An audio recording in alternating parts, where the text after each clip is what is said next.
কোথায় পুলিশ পুলিশের কাজ করবে। আমাদের এই বাংলায় হিংসার কোনো জায়গা নেই। বাংলা কখনোই গুজরাট হবে না। এখানে আমরা শান্তিপূর্ণভাবে ছিলাম, আছি, থাকবো। সর্বধর্ম সমন্বয় নিয়ে থাকবো। আমরা সবাই আনন্দের সাথে থাকবো। যদি কিছু ক্রিমিনাল তারা বিঘ্ন করার চেষ্টা করে, আইন কঠোরভাবে তার প্রতিরোধ করবে। তার আইনের রক্ষক যখন যায়, ক্রিমিনাল যদি কোথাও অত্যাচার করে, আইন অনুযায়ী তার শাস্তি হবে, তার ব্যবস্থা। তাকে অ্যারেস্ট হবে, তাকে কড়াতে কড়া শাস্তি হবে। অন ডিউটি কেউ থাকলে তার উপর আক্রমণ হলে আইনের প্রভিশনে যে শাস্তি হবে সেই শাস্তি হবে। কাউকে ছাড়া যাবে না। নো ওয়ান ইজ অ্যাবভ ল।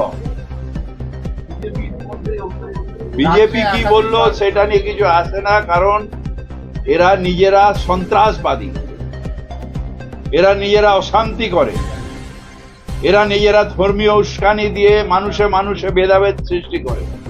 তাদের জবাব আমি দেব না। আমাদের বাংলার সংহতির সাথে, আনন্দের সাথে, ধর্মনিরপেক্ষতার সাথে বাংলাকে চালিয়ে যাচ্ছেন মমতা বন্দ্যোপাধ্যায়, এবং সেই বাংলা এগিয়ে যাচ্ছে বলে এই কনভেনশন, যেখানে বাংলার প্রগতি নিয়ে কথা হচ্ছে, এখানে যেভাবে ইন্ডাস্ট্রিয়ালাইজেশন হচ্ছে, যেভাবে প্রগতি হচ্ছে, সেগুলো নতুন নতুন কিভাবে আইন প্রণয়ন করা যায়, কিভাবে সেগুলোকে পদ্ধতি অনুযায়ী আনা যায়, সেটা নিয়ে আলোচনা হচ্ছে। বলছি দাদা, ওবিসি সংক্রান্ত রাজ্যের যে বিজ্ঞপ্তি, সেটাকে চ্যালেঞ্জ করে বিচারপতি তপব্রত চক্রবর্তী ডিভিশন বেঞ্চে মামলা করা হয়েছে। আগামী সোমবার শুনানি হতে। শোনেন, যারা প্রগতিকে আটকায়, উন্নয়নকে আটকায়, চাকরিকে আটকায়, যারা মানুষের অধিকারকে আটকায়, তারা মিসগাইড করার জন্য কোর্টে যায়। নিশ্চিতভাবে আমি বিশ্বাস করি যে মহামান্য আদালত এইগুলোকে টলারেট করবে না।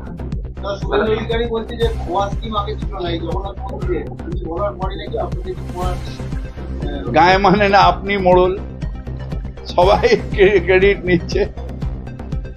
একটা গদ্য আছে জানেন, মানে একটা কবিতা ছোটবেলা দিয়ে শুনি, রথ ভাবে আমি দেব, পদ ভাবে আমি, মূর্তি ভাবে আমি দেব, হাসে অন্তর্যামী।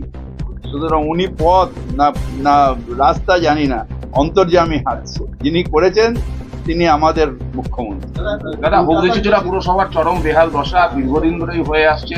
ভুতুড়ে কর্মীর অভিযোগ উঠছে প্রত্যেক মাসে। আমার কাছে এরকম কোনো অভিযোগ নেই। নিশ্চিতভাবে বামফ্রন্ট আমলে সরকারের অনুমোদন ছাড়া কিছু কর্মী নিয়েছেন, সেটা নিয়ে সমস্যা হচ্ছে। এগুলো কি করে স্ট্রিমলাইনে করা যায়, আমরা চেয়ারম্যানের সাথে বসে কথা বলেছি, এবং এমএলএ সাহেবও আমাদের যথেষ্ট সাহায্য করছেন। এমএলএ চেয়ারম্যানকে নিয়ে আমরা বসে সমাধান করব। না, সেটা হবেই তো। তার কারণ আপনার দরকার 10টা লোক, আপনি করেছেন 100টা লোক। আর এটা করে গেছে আমাদের আগের সরকারের সময়, যখন আমাদের ছিল না তখন থেকে। তাদের তো তাড়িয়ে দেওয়া যাবে না, তাদের তো সরিয়ে দেওয়া যাবে না। সেই জন্য এটা একটা হচ্ছে।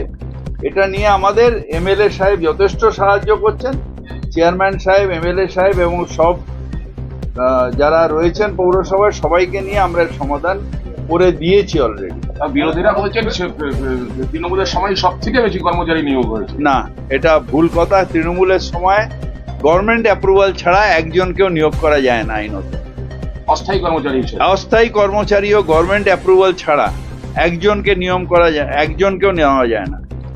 আমি কলকাতা কর্পোরেশনের মেয়র, 17,000 আমার কর্মচারী আছে, কিন্তু আমি একজনকেও উইদাউট গভর্নমেন্ট অ্যাপ্রুভাল নিতে পারি না। সেরকম কোনো পৌরসভার ক্ষমতাই নেই। অস্থায়ী নিতে গেলেও গভর্নমেন্টের অ্যাপ্রুভাল নিয়ে নিতে হবে। ওগুলো, ওটা তো আপনি দেখেছেন যে আমরা ওইগুলো সেতুর তলায় যখন আগুন ধরে রান্না হয়, বা ওই কি বলে ক্যান্টিন চলে, তখন যে ধোঁয়াটা বেরোয় সেটা সেতুকে নষ্ট করে, তার লাইফটাকে নষ্ট করে দেয়। আর যদি বাই চান্স আগুন লেগে যায় তাহলে ওই যে লোহাগুলো সেতুর মধ্যে যে আছে সেগুলো এক্সপ্যান্ড করে যায়, সেগুলো এক্সপ্যান্ড করে গেলে তার জোরটা কমে যায়, তার সেতুর লাইফটা একেবারে নষ্ট হয়ে যায়। তাই সেতুগুলোকে আমি বলেছি যে ওই গ্রিল দিয়ে ঘিরে দাও, যাতে তলায় কোনো রকম অগ্নি মানে যাতে মানুষ থাকা, রান্না করা বা আগুন ধরে গেল এটা ব্যুরো যাতে না। রিপোর্ট সংবাদ 24। Thank you. ভরতপুরের তৃণমূল বিধায়ক